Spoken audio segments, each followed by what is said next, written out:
안녕하세요. 크립토TV입니다.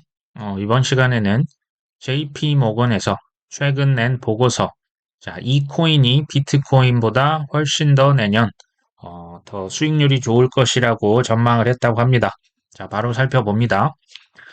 최근에 보고서를 내서요. 이더리움의 상승률이 내년 비트코인을 뛰어넘을 것이다. EIP 4844 업그레이드가 하나가 있는데요. 자, 이것을 계기로 지금 솔라나다, 아발란체다, 최근에는 그 카르다노까지 가격이 크게 상승했죠. 자, 상대적으로 이더리움은 다소 침체된 그 가격적인 면에서요. 좀 많이 침체가 되어 있는데, 자, 내년은 다를 것이다. 이런 얘기를 했죠. 이제 이 업그레이드를 통해서 네트워크 트랜잭션 처리량이 더 늘어나고 수수료도 줄일 수 있다. 이런 장점을 언급합니다. 하지만 한편 자, 비트코인에 대해서는 현물 ETF 승인, 반감기 이런 것들이 이미 가격에 반영이 됐다. 비트코인은 별 재미없을 거고 이더리움이 더 많이 오를 거야라는 얘기가 됩니다. 사실 그 JP 모건은요, 사실 악명이 높죠. 근데 우리가 좀 그 역사를 제대로 알면요, 미래라고 하는 것을 어느 정도 추론이 가능하거든요. 그 홍익희 전 세종대 그 교수님이 이제 기사를 옛날에 썼던 게 있습니다. JP 모건은 왜 은 매집에 나섰나? 억눌려온 은값의 진실. 어, 이제 사실은요, 은 가격이 2011년도에 굉장히 많이 올랐었거든요. 자, 그때 정부 그 당국이 대응에 나섭니다. 2020년 게임스톱 때도 동일한 현상이 있었죠. 그 월가의 공매도 세력과 일반 투자자들이 서로 싸웠지 않습니까? 은 선물 시장에서도 이런 똑같은 일이 발생했는데 결과는 개미들의 참패였습니다. 이제 정부가요, 나서서 어떻게 했냐? 금과 은의 선물 시장에서 정부가 그 선물 거래를 하려면 증거금이라는 것을 내야 되거든요. 근데 그 증거금을 8번 연속으로 인상을 시켜버립니다. 자, 이렇게 되면 그 개인 투자자들은 그 이제 사실 아무래도 자금이 좀 부족하지 않습니까? 근데 증거금을 올리고 또 그 선물 계약은 월 단위로 갱신을 해야 됩니다. 그 유지 비용, 거래 비용이 너무 많이 들다 보니 결국에 못 버티고 이렇게 추락을 했다. 어, 금과 은의 가격 상승을 근데 정부에서 왜 억눌렀다 이렇게 표현을 했을까요? 증거금을 인상해서 진입 장벽을 높인 은 시장. 지금 말씀드렸죠. 금과 은 가격이 꿈틀거리자 CME는 금, 은 선물 증거금을 8차례나 연속 인상을 시켰습니다. 어쩌다가 한두 번 인상시키는 거 가지고 이렇게 기사화가 되진 않을 겁니다. 근데 연속 8차례는 이게 해도 너무했다는 거죠. 진입 장벽 높이고 거래 유지 비용 많이 들게 해서 매도 물량 이거 못 버티고 개인들이건 이제 소규모의 어떤 기관들도 다 쏟아내서 그러면 이제 가격이 하락이 되겠죠. 자, 과거에도 이런 사례가 있었다고 합니다. 2011년입니다. 금값이 치솟자 중국은 이제는 미국의 그 국채 안 사고 금을 외환 보유고에 담겠다고 큰 소리를 쳤습니다. 미국으로서는 공공연한 달러에 대한 도전이죠. 자, 이걸 묵과할 수 없었죠. 그래서 CME, 그 선물 시장을 통해서 금과 은을 가격을 일부러 추락을 시킵니다. 자, 은 선물 마진을 2주 만에 4에서 5회를 급격히 올려버렸죠. 거래 비용이 84%가 상승합니다. 전례 없는 매도 물량이 쏟아졌죠. 이게 이제 포지션 유지 비용이라는 게 이렇게 기본적으로 좀 수수료가 많이 들거든요. 근데 증거금까지 올려버리니까 이때 이제 은 가격이 사상 최고치를 기록했었거든요.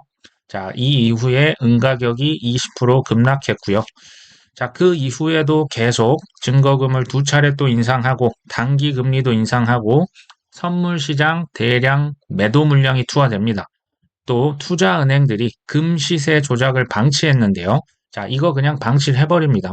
조작을 하건 말건. 자, 그래서 금값도 은값도 자, 2년 만에 거의 반토마크 아래로 추락을 했었죠. 자, 역사적으로 수도 없이 일어났던 이런 월가와 미국 정부의 연합 작전이었었죠.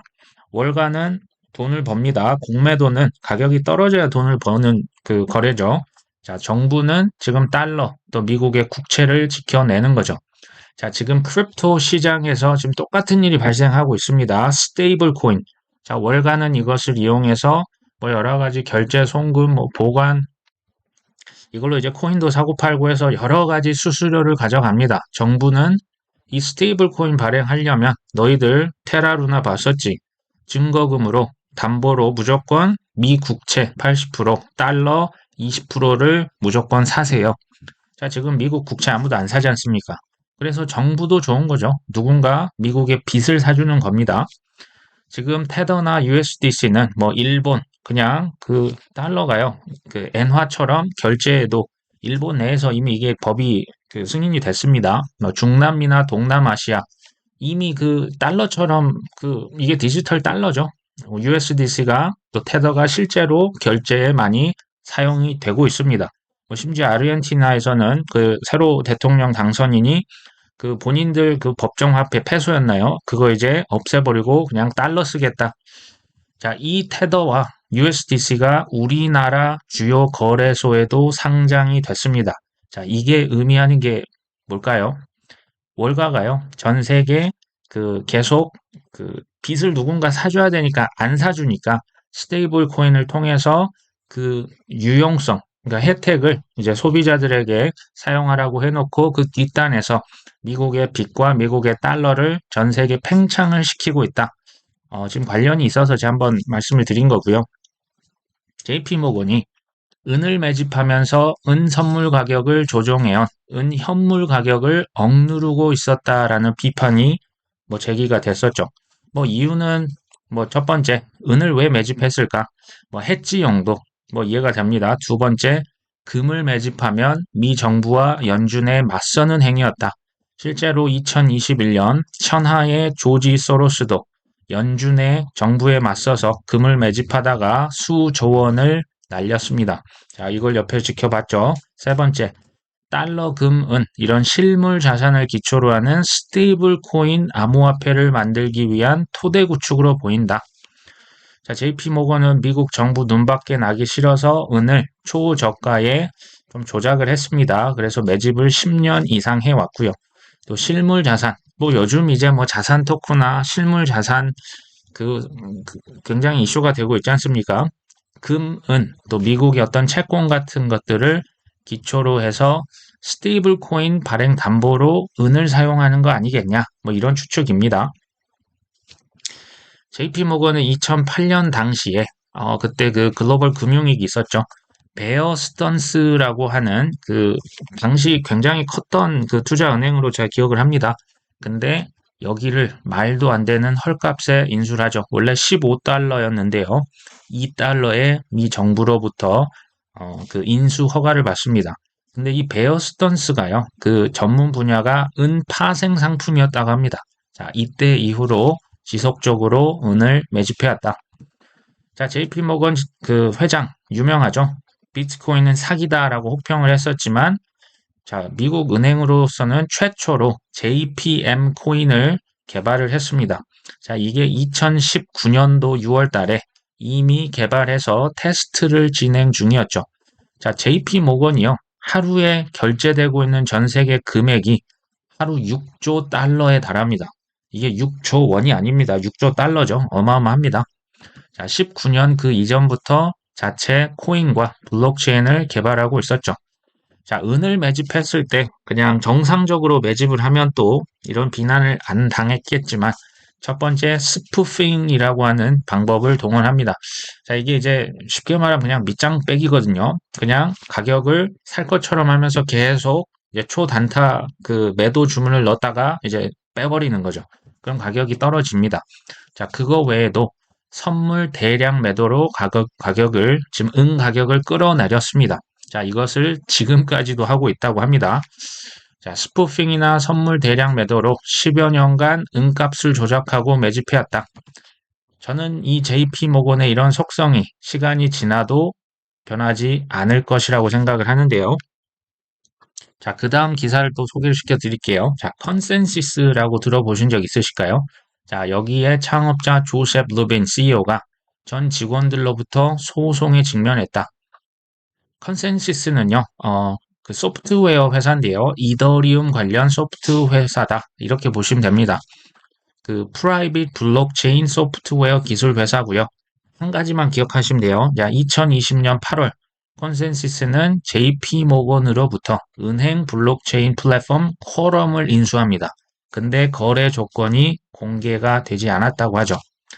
자, 컨센시스는 이더리움의 핵심 인프라, 메타마스크, 요거 이제 지갑입니다. 굉장히 유명한 지갑이고요. 인퓨라는 이제 그 이더리움의 그 네트워크를 말한다 보시면 됩니다. 둘 다 인프라라고 하는데요.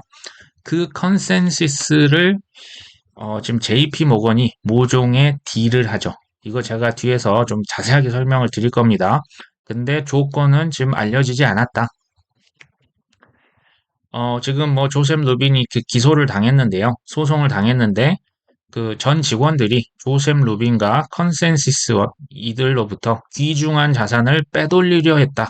이게 뭔가 봤더니 원고 측은 이더리움 지갑, 뭐 메타마스크를 포함한 자산들이 컨센시스 이게 이제 스위스 회사였거든요. 여기에서 떨어져 나오면서 그들에게는 가치 없는 주식만 남았다. 자, 그 기소장에 보니까 JP 모건이 이름을 당당히 올립니다. 지금 고소를 JP 모건도 같이 당한 겁니다. JP 모건은 저번에 쿼럼을 컨센시스에 넘기는 조건으로 CSI는 이제 컨센서스 미국 회사입니다. 지분 10%를 받았다. 소장에는 JP 모건이 들어가 있죠. 이게 이제 좀 쉽게 말씀 잘 드릴게요. 원래 컨센시스라는 회사, 이더리움 그 전문 회사인데요. 이게 스위스에 있었습니다. 근데 회사를 뭐 투자를 더 받으려고 이제 미국으로 옮깁니다. 그러니까 사실 뭐 스위스에 있는 회사가 여전히 존재하는데요. 여기 있는 직원들이 미국으로 이제 가면서 여러 가지 그 핵심 그 인프라 아까 두 개 말씀드렸죠. 메타마스크와 인퓨라를 미국에 있는 회사로 다 빼가 버립니다. 그러니까 지금 알맹이 없는 그 지금 껍데기만 남았다는 거죠. JP 모건이요. 이 컨센시스 미국 회사에 쿼럼이라고 하는 은행 블록체인 플랫폼을 주고요. 그리고 제가 이거 보니까요. 조셉 루빈에게 개인적으로 돈을 엄청나게 건넵니다. 이 모종의 딜이죠. 그러면서 컨센시스는 JP 모건에 본인들 그 기업의 지분을 10%를 넘깁니다. 자, 구체적인 계약 내용이 아직까지 밝혀지지 않았어요. 지금 소송을 그래서 하고 있는 거죠. 근데 이제 기존 직원들이 갖고 있었던 이 스위스 있는 회사, 이 주식 사실 휴지 조각 돼버렸잖아요. 그래서 소송을 제기한 겁니다. 결과적으로 JP 모건이 컨센시스 이 미국이라고 하는 회사의 대주주에 등극을 합니다. 이거 이제 도표로 나타내면 이런 거죠. JP 모건이 컨센시스의 대주주가 됐는데요. 이제 미국 회사죠. 그 미국 컨센시스 밑에 메타마스크와 인퓨라가 있습니다. 이게 이제 뭘 의미하냐? 저는 이제 그 지분 10%만 가져간 것 플러스 분명히 뭔가 알파의 조건이 있다고 봅니다. 근데 이것을 아직 제가 뭐 인터넷으로 찾아낼 수는 없었습니다. 자, 블랙락은, 피델리티는, 또 이제 뱅가드는 비트코인 최고의 그 회사, 뭐 마이크로 스트래터지 전부 다 장악을 했죠. 그래서 이제 ETF 승인이 임박했다라고 보여지고요. JP 모건은 비트코인보다는 지금 이더리움의 핵심 인프라를 컨센시스를 통해서 장악을 완료했습니다. 그 배경 지식을 지금 보고 이 기사를 보시면 왜 비트코인에 대해서는 뭐 이미 가격 재미없을걸? 근데 이더리움만 오를 거야 라고 하는 거. 자, 이제는 이해가 되시죠? 자, 블랙록에 이어서 근데 피델리티도 이더리움 현물 ETF 신청을 했습니다. 그러니까 오해하시면 안 되는 게 블랙록, 피델리티, 뱅가드가 비트코인만 좋아하고 이더리움은 던졌다? 아닙니다. 이더리움도 이미 건너야 할 강을 아주 오래전부터 이미 건넜다고 보시면 됩니다. 자, 2017년 JP모건의 CEO 비트코인 사기다 라고 대답했습니다. 2018년 블랙록의 레리 핑크 회장 비트코인은 돈 세탁이다. 자, 이랬던 그들이 블랙록 지금 너무나 유명하죠. 채굴 기업 전 세계 탑5 중에 탑4의 2대 주주입니다. 그게 블랙록. 코인베이스 주식 투자 엄청 해놨고요. 마이크로 스트래티지 대주주 3위에 이름을 올리고 있습니다. 그리고 지금 현물 ETF 비트코인 신청했죠. 이더리움도 신청했죠. JP모건은 뭐 자체 코인 블록체인 개발을 뭐 2018년도부터 이걸 시작을 했던 것 같고요. 지금 뭐 아발란체다, 뭐 엑셀라다 하는 그 디파이 프로토콜 그 IBC라고 해서 그 인터체인 프로토콜 활용해서 전 세계 그 다른 금융기관들과 디파이 실험을 매우 열심히 하고 있습니다. 자산 토큰화해서 본인들 여기에 이제 코인도 JPM 코인도 활용을 하고 있죠. 자, 이더리움 핵심 인프라 장악을 이미 완료를 했습니다. 자, 과거에 했던 이거 이제 모르고 했던 얘기일까요? 그렇게 이제 순진하시면 이 세계 오래 못 버티는 걸 이젠 잘 아시죠? 그랬던 JP 모건 CEO 또 일주일 전에 이런 얘기 합니다. 내가 정부라면 암호화폐 폐쇄하겠다. 능력만 있다면 다 그냥 문 닫게 하겠다. 제가 이 말씀을 드리는 이유는요. 수박 겉핥기 정도로는요. 확신과 믿음을 가질 수가 없습니다. 자, 엄청난 그 정확한 지식이 필요하고요. 정확한 지식에서 큰 확신이 옵니다. 이 확신이 있는 사람들만 크게 행동을 할 수가 있어요. 그 행동이 없으면 우리가 성공을 할 수도 없고요. 공포에 매수할 수도 없고요. 위기가 왔을 때 인내할 수도 없습니다. 자, 그래서 제가 이런 영상을 지금 만들고 있는 거죠. 비트코인 4년 주기. 우리가 말로는 많이 들었는데 실제 가격 어땠을까요? 자, 첫 번째 가격. 이제 1, 2, 3, 4. 1, 2. 항상 2만 떨어집니다. 1, 2, 3, 4. 그러니까 상승, 하락, 상승, 상승이죠. 지금 현재 1, 2, 3. 지금 이제 3이 2023년이거든요. 이제 뭐 이변이 없는 한, 이제 4도 아마 많이 올라갈 겁니다. 자, 2가 2022년이었습니다. 지금 3이 2023년. 자, 내년 오를 가능성이 매우 높다. 자, 최악은 이미 지났죠. 하지만 최고는 여전히 아직 남아 있습니다. 상승장에서도 큰 하락과 하지만 큰 조정이 나올 수 있다는 것을 항상 염두에 두셔야 합니다. 제가 드릴 수 있는 약간 팁이라고 하면요. 상승장이다. 그러면 buy the dip을 하시면 됩니다. 상승장에서도 큰 폭락이 순간 20%, 30%, 심지어 40%까지도 나올 수가 있습니다. 자, 하락장이다. sell the rally. 랠리가 나오면 그때마다 한 번씩 팔아줘야겠죠. 자, 이거는 이제 그 트렌드가 상승장이라고 하면 계속 올라가기 때문에 그냥 떨어질 때마다 사는 거라고 제가 말씀드린 거고, 하락장에서는 대세적으로 떨어지고 있으니 오를 때마다 파는 게 유효하다. 자, 지금은 지금 시즌일까요? 이미 상승장이 시작했다. 자, 떨어지면 적당히 그냥 사시는 게 좋겠다라는 생각이 듭니다. 많이 떨어지면 떨어질수록 사실 땡큐죠. 대신에 내년 어느 시점이 될지는 전 잘 모르겠지만, 자, 비트코인 대략 한 3만 달러 초반, 우리 돈으로 하면 약 한 4천만 원 정도까지 떨어질 수 있는 저는 기회가 분명히 한 번에서 두 번 정도 온다고 봅니다. 자, 그때가 되면 아무래도 큰 기회라고 저는 생각을 합니다. 자, 이런 얘기 드리면 그때까지 어떻게 기다려? 자고 일어나면 그냥 팍팍 오르는데 라고 하시는 분 있으시겠죠? 자, 투자가요, 항상 맨날 뭔가 사고 파는 행위만 하는 게 투자라고 생각을 하실 수가 있고요. 그게 우리 약간, 뭐랄까요, 본성에 맞다고 할까요? 하지만 우리가 지금 공부를 하고 있지 않습니까? 그리고 인내는요, 쉬는 거. 그러니까 아무것도 안 하고 있는 것도 투자입니다. 그리고 이러면서 뭘 하셔야 된다? 현금을 쌓는 거죠. 자, 이게요, 굉장히 중요한 투자의 사실 어떻게 보면 8, 90%가 이런 기간입니다. 마지막 우리가 생각하는 2017년, 21년 그 상승은요, 거의 뭐 1, 2주 만에 사실 끝이 나버려요. 그때를 위해서 한 80%, 90% 이상의 기간을 이 지루한 공부와 인내와 현금 축적의 기간이 필요하다. 자, 그래야 성공이 더 커집니다. 저 역시도 공부를 많이 했지만 지금 이미 공부하고 나면 그냥 막 엄청나게 2배, 3배 뛰어버리니까 못 산 코인들, 뭐 아발란체, 뭐 제가 대량 매수를 못했고요. IMX, 이뮤터블 X죠. 빔이라고 하는 뭐 코인, 게임 코인입니다. 렌더는 AI 쪽인데요. 뭐 이거 말고도 되게 많습니다. 근데 저 역시도 이거 지금 막 포모 해서 그냥 매수를 하지 않았죠.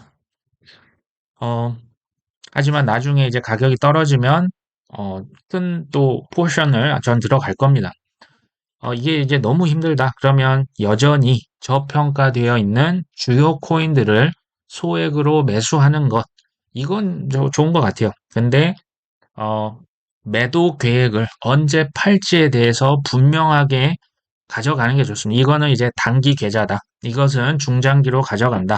중장기로 가져가면 2025년 뭐 중반 혹은 하반기에 팔겠다. 얼마만큼 팔겠다. 자, 이런 기준이 있으셔야 되고요. 저는 이제 25년 뭐 중반 하반기에 이제 뭐 알트코인들을 팔면요. 결국 비트코인이나 이더리움, 뭐 솔라나까지는 괜찮은 것 같아요. 그런 것들로 옮겨 놓을 생각을 개인적으로 갖고 있습니다. 근데요, 지금 이런 포머를 이제 대량 금액을 쏟기는 조금 부담스럽긴 합니다. 자, 포머를 근데 지금 못 참으면 나중에 매도를 잘 하실 수 있을까요? 그때 진짜 찐 상승장에서의 그 파는 건요, 정말 정말 힘들 겁니다. 왜냐하면 자고 일어나면 두 배, 세 배인데 그때 팔 수 있으실까요? 자, 이런 포머를 우리가 조금 조심할 필요가 있겠다. 사고 싶은 코인이 있으면요. 굳이 사야 한다면 파란색, 그러니까 하락하는 날 있죠. 그때 조금씩 매수를 하시는 게 좋고요. 이게 바이 더 딥입니다. 그 다음에 이런 좀 이례적이지만 1년에 한 번, 두 번, 두 자릿수 폭락이 전체 시장에 쏟아지는 날이 있습니다. 저는 이거 내년에 온다고 봅니다. 그때 왔을 때, 뭐 그때 가격이 얼마까지 떨어질지 모르죠. 이때 좀 이제 큰 돈을 집어넣는 게 좋겠다라는 생각은 하고요. 자, 다음 기회에 지금 지금도 살 수 있는 좀 저평가된 코인들, 제가 이건 좀 별도로 다시 한번 말씀을 드려볼까 합니다. 자, 오늘 방송은 여기까지 합니다. 오늘도 끝까지 시청해 주셔서 감사합니다.